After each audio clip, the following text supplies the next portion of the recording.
کو خون کی ضرورت پڑی، جب گلستان کو خون کی ضرورت پڑی، سب سے پہلے گردن ہماری ہی کٹی۔ اب کہتے ہیں ہم سے یہ اہل چمن، یہ چمن ہمارا ہے تمہارا نہیں۔ اب کہتے ہیں ہم سے یہ اہل چمن، یہ چمن ہمارا ہے تمہارا نہیں۔ نہیں منت کشے تابے شنیدن داستان میری، خاموشی گفتگو ہے بے زبانی ہے زبانی میری۔ خاموشی گفتگو ہے بے زبانی ہے زبانی میری۔ اڑائے کچھ ورق لالا نے، کچھ نرگس نے، کچھ گل نے، چمن میں ہر طرف بکھری ہوئی ہے داستان میری۔ عزت مآب دینی بزرگوں اور نوجوان دوستوں، ابھی 2 روز قبل ہم نے عاشورۃ المحرم کا 10ویں کا روزہ رکھا۔ پیارے آقا صلی اللہ علیہ وسلم کی سنت کی اتباع اور تقلید میں، آپ کی اتباع میں، اور اللہ کے رسول صلی اللہ علیہ وسلم نے جو اس روزے کا اہتمام فرمایا، وہ اس وجہ سے کہ اللہ رب العزت نے سیدنا موسیٰ علی نبینا علیہ السلام کو اسی دن یعنی عاشورۃ المحرم 10ویں محرم کو فرعون اور اس کے لشکر سے اللہ رب العزت نے نجات عطا فرمائی تھی۔ چنانچہ فرعون اور فرعونیت اور فرعونیوں کے لشکر سے نجات گویا موسیٰ علیہ السلام کو زمین پر آزادی کا حاصل ہونا۔ یہ اہم ربط ہے پچھلی جمعہ کی بات میں اور آج کی جمعہ میں، کہ جس ملک میں ہم رہ رہے ہیں، جس خطے میں ہم رہ رہے ہیں، جس ملک کے ہم باشندے ہیں، آج ملک کے طول و عرض میں، مشرق اور مغرب میں ہر 4 جانب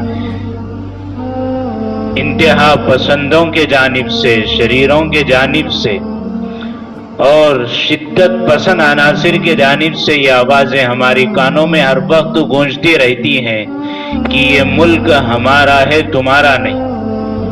ابھی آج سے 2 دن کے بعد پیر کے روز پورے ملک میں یوم آزادی منائی جائے گی پورے جوش و خروش کے ساتھ، اور آزادی کے اس دن میں ہندوستان کے مسلمانوں نے اور خاص طور پر ہمارے علماء کے سرخیر قافلے نے جو اس ملک میں قربانیاں پیش کی ہیں، جد و جہد پیش کیا ہے، آخر ہم کو آج ان قربانیوں کو یاد کر کے سمجھنا ہے کہ زمین پر اسلام کی بقا اور تحفظ کے لیے، خواہ وہ زمین کوئی بھی ہو، خواہ وہ ملک کوئی بھی ہو، خواہ وہ علاقہ وہ خطہ کوئی بھی ہو، اصل یہ ہے کہ انسان آزاد رہے، آزادی کے ساتھ اللہ رب العزت کی عبادت اور بندگی کرے۔ چنانچہ اسی غلامی کے زنجیر میں جکڑے ہوئے اس ملک بھارت کو آزاد کیا ہے ہمارے ملک کے سرخیل علماء نے، ہمارے اکابر اور بزرگان دین نے انگریزوں کے غلامی سے آزاد کرائے، اور اس کے لیے دن 2 دن نہیں، مہینہ 2 مہینہ نہیں، سال 2 سال نہیں، اور 10 سال بھی نہیں، بلکہ فرمایا مستقل 200 سال تک، سن 1754 سے لے کر 1947 تک کا جو عرصہ ہے، ملک کی ایک تاریخ ہے، مسلمانوں کی ایک تاریخ ہے، علماء کی ایک تاریخ ہے، اسلام کی ایک تاریخ یہاں رقم ہوئی ہے۔ چنانچہ اسی کے جانب چند باتیں ہمارے سامنے آئیں گی، بات تفصیل سے کرنے کا موقع نہیں، وقت بہت لمبا۔ 200 سال کی تاریخ کو اگر کوئی عقل مند یہ چاہے کہ 20 منٹ میں اس کا احاطہ کرے تو یہ امر مشکل ہی نہیں بلکہ ناممکن اور محال امر ہے۔ چنانچہ اس بات کو ہم سمجھیں کہ ملک میں انگریزوں کے تسلط سے پہلے، ان کے یہاں پر قبضہ جمانے سے پہلے، انگریزوں کے یہاں پر اپنے پیروں کو پھیلانے سے پہلے اور اپنی چادر کو بچھانے سے پہلے، ہمارے اس ملک بھارت میں ایک لمبا عرصہ مغل سلطنت کا رہا، اس میں اسلام اور مسلمانوں کی حکومت رہی. مسلمان پورے آزادانہ طور پر اپنے مساجد کو آباد کیے ہیں, مدارس کو آباد کیے ہیں. مساجد اور مدارس کا پورے طور پر تحفظ اور بقا کا نظام تھا اس وقت جبکہ مغل دور حکومت ہمارے سرزمین پر تھا. مغل دور حکومت کے آخری بادشاہ ہیں بہادر شاہ ظفر رحمت اللہ علیہ, جنہیں آخری دور میں برما کی اس کالی کوٹری میں اور کالی پانی کی سزا دی گئی. وہ ایک لمبی داستان ہے, اس جانب ہمیں نہیں جانا ہے. مغل حکومت کے آخری بادشاہ ہیں بہادر شاہ ظفر رحمت اللہ علیہ. انہوں نے اپنی زندگی کا آخری شعر کہا, کتنا ہے بد نصیب ظفر کفن کے لیے, 2 گز زمین بھی مل نہ سکی کوئے یار میں. یعنی حکومت ہے, بادشاہت ہے, اپنے آبا و اجداد کی, باپ دادا کی پوری پراپرٹی اور پوری جائیداد ہے, اور سینکڑوں سالوں سے, صدیوں سے باپ دادا یہاں حکومت کیے ہیں. لیکن بادشاہ وقت ہونے کے باوجود بھی حالت کیا ہے کہ خود اپنے زندگی کی حالت اپنی غزل میں اس طرح پیش کر رہے ہیں, کتنا ہے بد نصیب ظفر کفن کے لیے, کتنا ہے بد نصیب ظفر دفن کے لیے, 2 گز زمین بھی مل نہ سکی کوئے یار میں. یعنی یہاں سے بھگا دیا گیا, مار بھگایا گیا, اور برما میں آج بھی ان کی نسلیں ہیں جو زندہ ہیں, حیات ہیں. چنانچہ سن 1754 سے لے کر کے 1947 تک کا جو ہمارے اس ملک بھارت کا جو نقشہ ہے وہ یقیناً ایک اندوہناک ہے, کربناک ہے, اور ایک غمناک تاریخ اور داستان ہے ہم مسلمانوں کے لیے. چنانچہ اس بات کو سب سے پہلے سمجھیے کہ آج جو شرپسند عناصر ہیں یا ایسے لٹریچر ہیں, ایسے سوشل میڈیا پر بیانات موجود ہیں جو مسلمانوں کے خلاف میں, دین اسلام کے مخالفت میں آئے دن ہم سنتے رہتے ہیں, اور نعرہ یہ ہے کہ جنگ آزادی ان مسلمانوں نے نہیں لڑی بلکہ ہم لوگوں نے لڑی.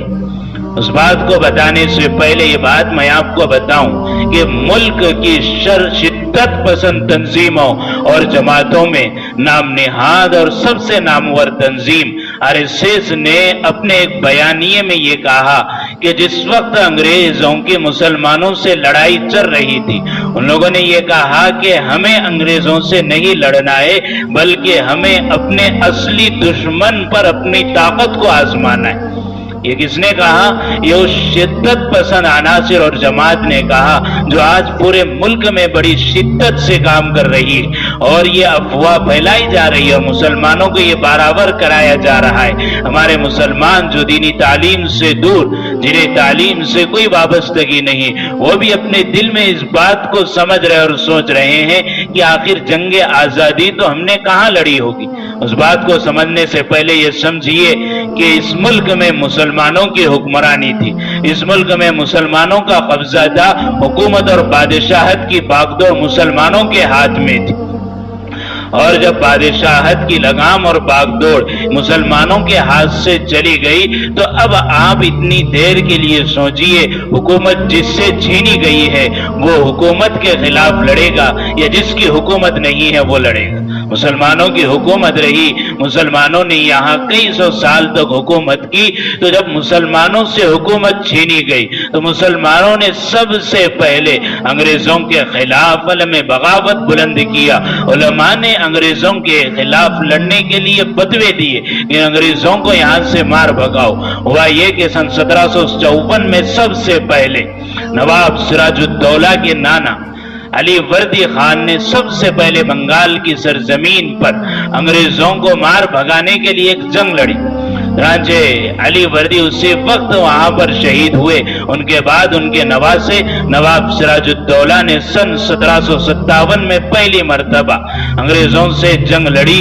بنگال, اڑیسہ اور اسی طرح جھارکھنڈ اور وہاں کے اس علاقے میں جب نواب سراج الدولہ کے وزیر میر جعفر اور میر صادق کے غداری سے نواب سراج الدولہ ناکام ہوئے اور انگریزوں کے چادر پھیل گئے اور ان کے پاؤں پھیل گئے پورے طور پر بنگال اور بہار اور اڑیسہ کی سرزمین پر, اب انہوں نے اپنے قدم آگے بڑھانے شروع کی. انگریز آئے تھے ملک میں تجارت کے بہانے. ہمیں مسلمانوں کو اپنی تاریخ کو یاد رکھنا نہایت ضروری. انگریز آئے تھے تجارت کے بہانے. ہمارے اس ملک بھارت کو اس سے پہلے سونے کی چڑیا کہا جاتا تھا. یعنی یہاں پر تجارت کے پورے سر و سامان اور تجارت کی شکلیں، تجارت کے راستے بری ہوں بحری ہوں ہر طرح سے ہموار تھے. انگریز آئے تجارت کے بہانے. چنانچہ سب سے پہلے ایسٹ انڈیا کمپنی نے اپنے پاؤں سرزمین بھارت پر جمائے. اور جب یہاں ان کے پیر پھیلنے شروع ہو گئے اور سب سے پہلے جنگ ہوئی وہاں سن 1754 میں نواب سراج الدولہ نے جو لنگڑی. دوسری جنگ ہوتی ہے 1782 میں جو اس ریاست کرناٹک کے سب سے زیادہ ایماندار اور قوی بادشاہ سب سے زیادہ نواب حیدر علی خان نے سن 1782 میں سب سے پہلے انگریزوں کے خلاف جنگ لڑی اور وہی شہید ہو گئے. ان کے بعد ان کے بیٹے سلطان ٹیپو شہید رحمت اللہ علیہ نے انگریزوں کے خلاف جنگ لڑی اور ایک نہیں دو نہیں بلکہ 3 سے 4 دفعہ تاریخ میں لکھا ہے کہ سلطان ٹیپو شہید رحمت اللہ علیہ نے انگریزوں کے خلاف جنگ لڑی. کس لیے؟ اس لیے کہ انگریز یہاں سے اسلام کی ساکھ باغ کو، اسلام کی شناخت کو ختم کرنا چاہتے تھے اور ہندوستان کے لوگوں کو اپنا غلام بنانا چاہتے تھے. چنانچہ سب سے پہلے سن 1782 میں جب سلطان ٹیپو شہید رحمت اللہ علیہ نے جنگ لڑی تو انہیں کامیابی نصیب ہوئی. انگریز نے اسی جنگ کے انتقام میں یعنی اسی ہار کے انتقام اور بدلے میں دوسری مرتبہ جنگ لڑی سن 1792 میں. اور اب یہاں خانہ جنگی میں اس طرح مبتلا ہوئی تھی سلطان ٹیپو شہید رحمت اللہ علیہ کی فوج کہ اس کی وجہ سے انہیں شکست نصیب ہوئی. تیسری مرتبہ جنگ ہوئی سن 1799 میں. 1799 میں سلطان ٹیپو شہید رحمت اللہ علیہ سری رنگا پٹنم کی اسی سرزمین پر ایک اپنا تاریخی اور یادگار ملفوظ کہتے ہوئے اللہ کے راستے میں شہید ہو گئے کہ گیدڑ کی 100 سالہ زندگی سے شیر کی بہادری کی ایک دن کی زندگی بہتر ہے. ان کا یہ کلمہ تھا جس سے وہ جام شہادت نوش کر گئے اور آگے بڑھی. سن 1799 کے بعد 18ویں صدی میں 1857 کی جنگ آزادی میں سب سے زیادہ جن لوگوں نے کارہائے نمایاں پیش کیے ہیں وہ میرے اور آپ کے اور ہم سب کے اکابر جس کے ہم نام لیوا ہیں اور ان کے نام لینے کو ہم فخر سمجھتے ہیں. علماء دیوبند کی ایک جماعت ہے جن کا آغاز ہوتا ہے محدث الہند مسند الہند شاہ ولی اللہ محدث دہلوی رحمت اللہ علیہ اور ان کے فرزندوں سے. سب سے پہلے سن 1803 میں شاہ عبدالعزیز محدث دہلوی رحمت اللہ علیہ نے انگریزوں کے خلاف علم بغاوت بلند کیا اور یہاں سے ایک بڑی جماعت ان کے ساتھ علماء کی تیار ہوئی.